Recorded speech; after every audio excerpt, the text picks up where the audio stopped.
Tito sa Patnongon sa Antique. Ang isa kasing lalaki, sugatan matapos tuklawin sa pulso ng isang sawa. Ang ahas, naggabraso ang taba at halos 2 metro ang haba. Pumulupot pa sa kanya. Bahal sawa kali ya. Di niya na balsawa ya? Sa higpit ng pagkakapulupot ng sawa sa kanyang bewang at paa, ang lalaki napaupo na lang sa ilog. Gamar sabra kina mo. Hawakan na sa ambulance. Pulso na dahil niya. Tobat bararad. Bararad, wala nga isip. Hindi pa totoo nga. Nagbrambad ha, may gani uramang ganun sawak na ha. Dumugay kita tayo nagsawa mo. Sa tunggalian ng tao at ahas, kaninong lakas ang mangingibabaw? Pero okay pa siya, no? Ayan na, be. Hindi pa ko, kapagibit to. Year of the Snake ang 2025. Pero imbes na swerte, trahedya ang sinapit ng isang lalaki sa Patnongon sa Antique. Nung inakala niyang jackpot na nalambat, bigla na lang siyang tinuklaw at pinuluputan. Isa pala kasi itong sawa. Kwento ng saksing si Mart, araw ng Pasko, nung may narinig siyang humihingi ng tulong. Nagluluto kami kasi Christmas, tinawag kami. Meron daw nakagat na ahas. Pagdating namin, kinakagat na yung pulso niya ng ahas. Hindi pa kumutangin tubig. Hindi pa ko, kapagibit to. Ang biktima, ang 40 anyos niyang kapitbahay na si Tito, na nung mga oras na yon, nanghihina na. Dumugay kita tayo nagsawa mo. Nakapulupot sa bewang papuntang paan niya. Sobrang takot talaga. Hindi ko nga malaman kung anong gagawin ko. Halos maliligo siya sa sarili niyang dugo. Sinubukan nilang tanggalin ang sawa sa pagkakapulupot sa katawan ni Tito. Pero sadya raw itong makapit. Gamar sabra kina mo. Hanggang sa sinamart na uwi sa isang desisyon. Kumuha talaga yung mga kasamaan namin sir ng patalim. Pinutol na lang yung ulo niya. Hanggang sa ang tila kapit tukong ahas. Natanggal na rin sa wakas sa katawan ni Tito. Pero hindi pa siya ligtas sa kapahamakan. May nasa kalahating litrong dugo din kasi ang nawala sa kanya. Kaya putlang-putla siya. Nawala na ng malay. Dinala na lang namin sa taas at saka tumawag ng ambulance. Ang kanyang pamilya na rumisponde rin ng mga oras na yon, napasalampak na lang sa sahig habang naghihintay sa sasaklolong ambulansya. Tira na nawag kita na eh. Yung damit ng anak ko, inubad. Tapos tinali namin sa kamot niya para hindi siya maano talagang yung dugo. Kaya ba, Lord, kaya ba, 5 na. Akala namin, simpleng kagat. Yun pala, yung critical pala yung sitwasyon niya. Natakot po kami kasi first time na nangyari dito sa Patnongon. Ilang sandali pa, dumating na ang sasakyang magdadala kay Tito sa ospital. Ay, dalan. Kunurado, pag hindi sa waray, baramudan ka sa waray mo. Umabot pa kaya sa ospital si Tito bago mahuli ang lahat. Double time. Titisan dugo, nagtitisan dugo. Ang mga makapigil hiningang tagpo sa aming pagbabalik. Gamar sabra kina mo. Hawakan na sa ambulance. Pulso na dahil niya. Nagkandagulo at nataranta ang mga residente sa barangay na ito sa Patnongon sa Antique nung nadatnan nila ang isang lalaki sa ilog na naliligo sa sarili nitong dugo. Si Tito. Magata ng pulso na dahil niya. Ang tubig sa ilog, nagkulay dugo. Ang ahas na tumuklaw sa kanya, pumulupot din sa kanyang bewang pababa sa hita at paa. Sobrang takot talaga sir. Hindi ko nga malaman kung anong gagawin ko. Hanggang sa ang tila kapit tukong ahas. Natanggal na rin sa wakas sa katawan ni Tito. Pero hindi pa siya ligtas sa kapahamakan. Sa dami ng nawalang dugo kay Tito, nawalan na siya ng malay. Yung damit ng anak ko, inubad. Tapos tinali namin sa kamot niya para hindi siya maano talagang yung dugo. Akala namin, wala na si kuya. Walang malay. Nakaiga na lang siyang hindi na maligtas. Siniyakap namin si kuya, ginigising namin. Kaya ba, Lord, kaya ba, 5 na. Hindi na huminga. Hinawakan ko pa nga yung pulso niya sa leeg. Ay, dalan. Di pagpaturuga lang, di pagpaturuga. Ilang sandali pa, dumating na ang sasakyang magdadala kay Tito sa ospital.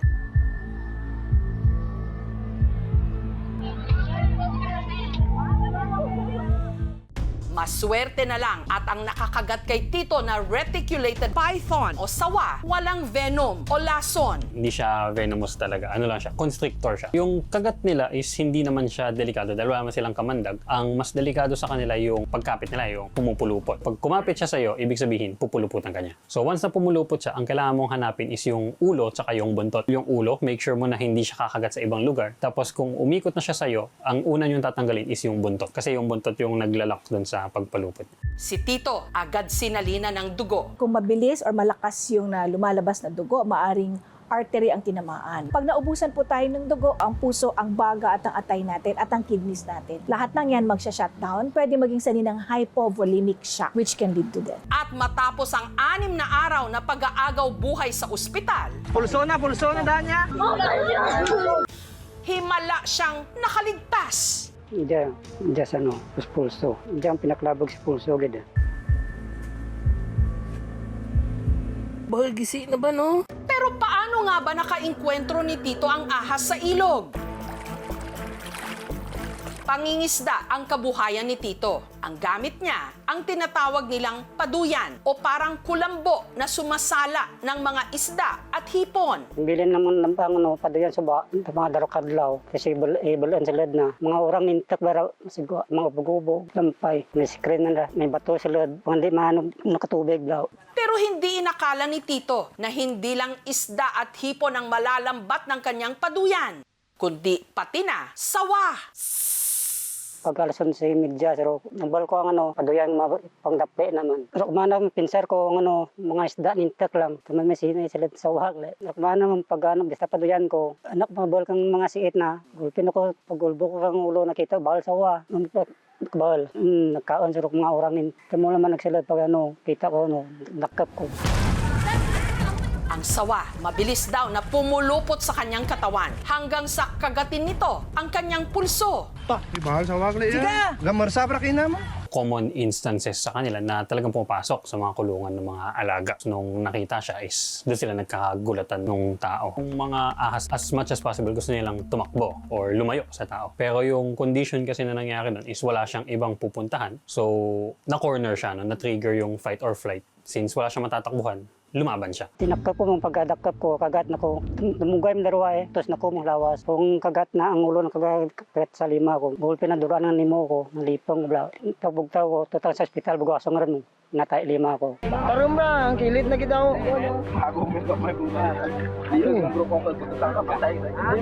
Samantala, matapos pugutan ng ulo ang sawa na kumagat at pumulupot kay Tito, agad itong namatay. Nasa bingit na po yung victim ng kamatayan. Naintindihan din po natin kasi sa sobras nilang nervyos, hindi nila malaman ano po ang gagawin po nila sa nangyari. Nabrambad may gani uramang ganun sawak na Dumugay kita tayo nagsawa mo. Hindi dapat sila pinapatay. If threat na talaga yung hayop sa tao, kung wala nang ibang alternate way, papatay niyo talaga yung hayop, which is unfortunate. Kung makakainkwento kayo ng mga ahas, kung hindi naman kayo sasaktan ng hayop, hayaan niyo. Nagpasalamat po talaga kami. Naligtas siya. Umiyapan kong balik padayan ko. Balik tayo akong daplis, mga balay man. Game, takad umiyapan padayan ko ra. Tekter ko, masisilad sa wag, badlay rin. Pulso na daan niya. Lamar sabra kinama. Ngayong 2025, kung kailan swerte raw ang mga ahas, kahit papaano, buenas pa rin daw si Tito dahil nabigyan siya ng ikalawang pagkakataon para mabuhay. Halos hindi na makatulog ang mga babae sa President Roxas sa probinsya ng Cotabato dahil di umano sa gumagalang akyat bahay na nakatakip man ang mukha pero hubot-hubad at nangihipo pa. Makilala at mahuli na kaya nila ang serial maniac.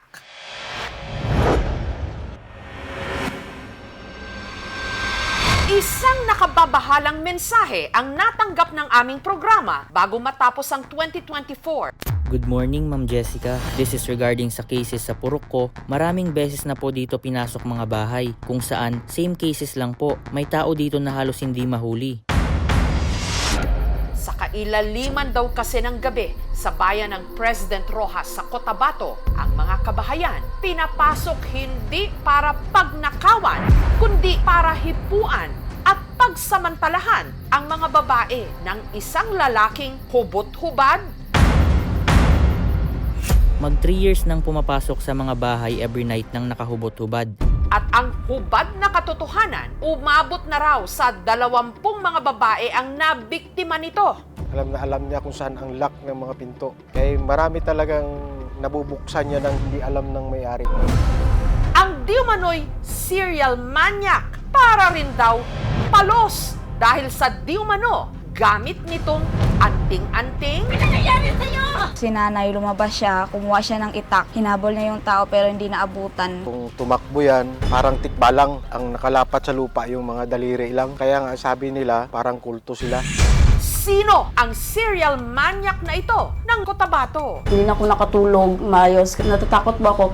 At sa taong ito, tuluyan na kaya siyang matiklo. Pag nahuli ko yun, siyempre, bugbog sarado talaga yun.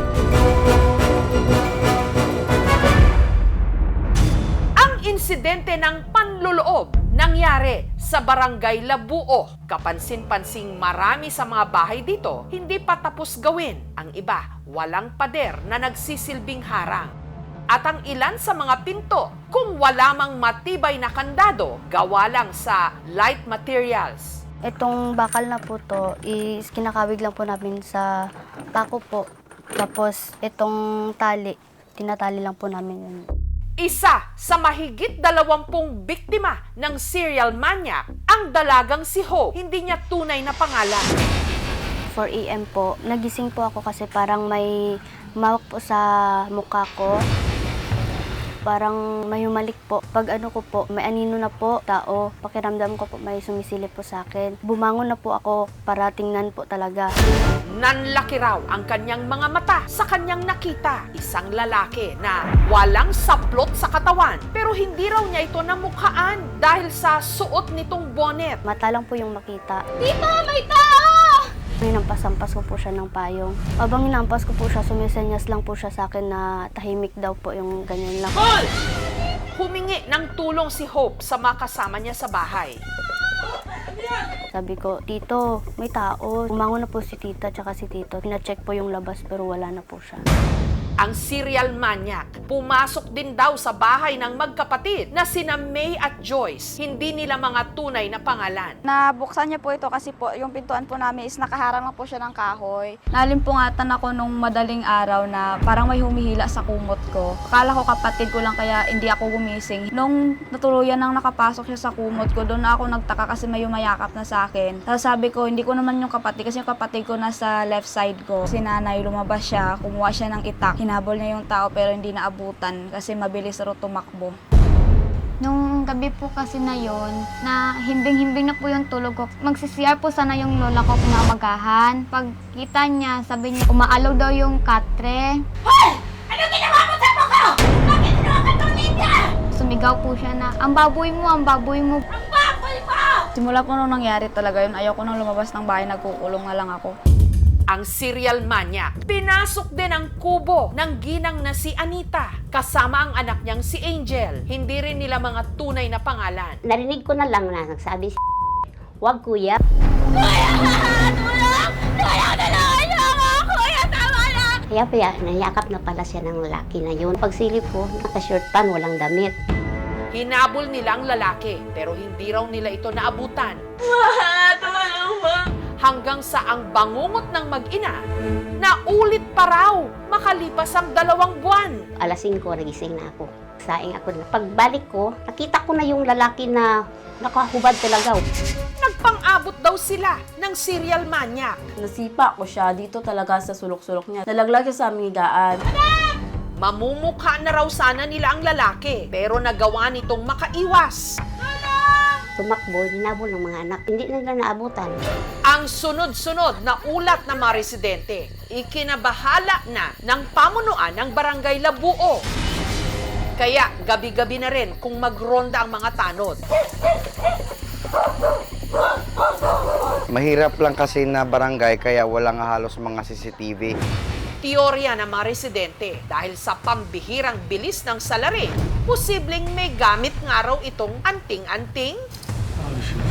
Kung tumakbo yan, parang tikbalang ang nakalapat sa lupa yung mga daliri lang. Siya, palukso-lukso lang sa mga tinik ng pamuel. Kami, pinaplaslightan pa namin yung daan namin. Nakita ko na po siya, hubot-hubad po siya, tapos hindi na po nakatakip yung mukha niya at mahaba po yung buhok. Medyo pution siya, medyo kurot yung buhok niya, parang wig yata yung gamit. Pero dahil hindi rin nagtutugma ang deskripsyon ng mga biktima, hirap din silang tukuyin ang pagkakakilanlan ng salarin. Hindi rin namin masabi na isang tao lang kasi yung salaysay ng mga tao, hindi pare-pareho. Kaya nga sabi nila, parang kulto sila. Yung bumiktima po sa amin ni ate at sa bumiktima po sa iba, posibleng iisa lang po talaga.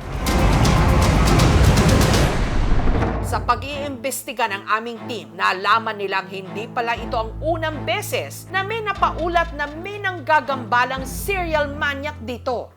Taong 2018, isang lalaki na nakilala sa pangalang alias Balweg ang nahuli raw na namboboso di mano sa mga residente. Kaya siya'y kinuyog at kinalaboso. Pero makaraan ng isang buwan, nakalaya rin ito. Napag-alaman niya ng lalaki, may kapansanan sa pag-isip, kaya eventually, nabsilto ng otoridad. Samantala, ang serial maniac na nambiktima sa mga babae ng Barangay Labuo, di umano, namataan din sa katabing barangay na Del Carmen at ang insidente ng panloloob na huli cam sa CCTV. Ang lalaki nakitang nagpalakad-lakad sa garahe ng isang bahay. May suot pa itong damit nung una hanggang naghubot-hubad na. Gayunman, may suot itong bonnet at sombrero para matakpan ang kanyang mukha. Mataba na maputi, pandak ang nakita namin sa CCTV recording. Ito na nga kaya ang sinasabing serial maniac na bumibiktima sa mga babae ng Barangay Labuo. Ipinakita ng aming team ang litrato sa mga residente para malaman kung ang lalaking ito at ang nahuling di umano ng boboso sa barangay taong 2018 ay iisa. Pinuntahan ng aming team ang bahay ng nakalayang lalaki. Hinarap ang aming team ng nagpakilala nitong ina, si Angelina. Sigurado ako nga dili to si Balweg ang dito sa sa Del Carmen. Sa Labuo. Permanente ni siya ginakadinahan. Kuan kay nadisgrasya mangguna siya, nabunog bagi kulata man na. Og di siya makainom og tambal, magmaoy siya. Ito ay paulit-ulit, parang unusual na behavior siya na merong non-consenting na interaction in terms of the sexual act niya, ay maaring ito ay isang form of paraphilia. Ang tawag sa paraphilia is sexual perversion. Kung siya naman ay nasa isang psychotic breakdown, maaring out of touch sila with reality, kaya ito ay nagagawa nila. Another also is pag under sila sa influence ng mga substances. Ang sino mang tao na gagawa ng mga malalaswang gawain katulad na lang ng pagpapakita ng maselang parte ng katawan katulad ng ari ay maaaring makasuhan ng acts of lasciviousness. Kung ang biktima ay menor de edad, maaari din siyang makasuhan under Republic Act 7610, yung Special Protection of Children Against Abuse, Exploitation, and Discrimination.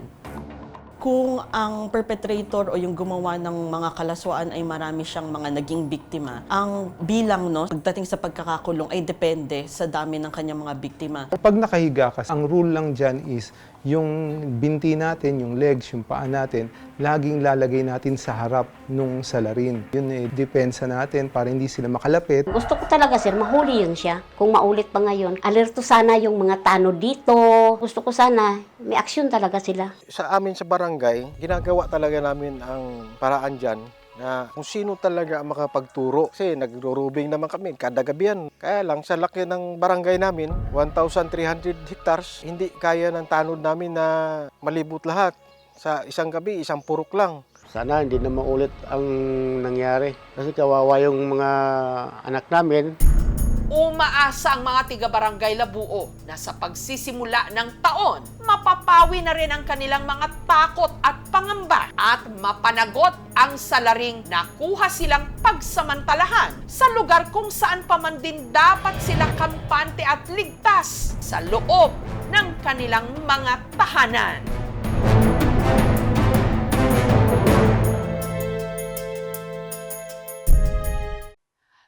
you for watching, mga kapuso. Kung nagustuhan niyo po ang videong ito, subscribe na sa GMA Public Affairs YouTube channel. And don't forget to hit the bell button for our latest updates.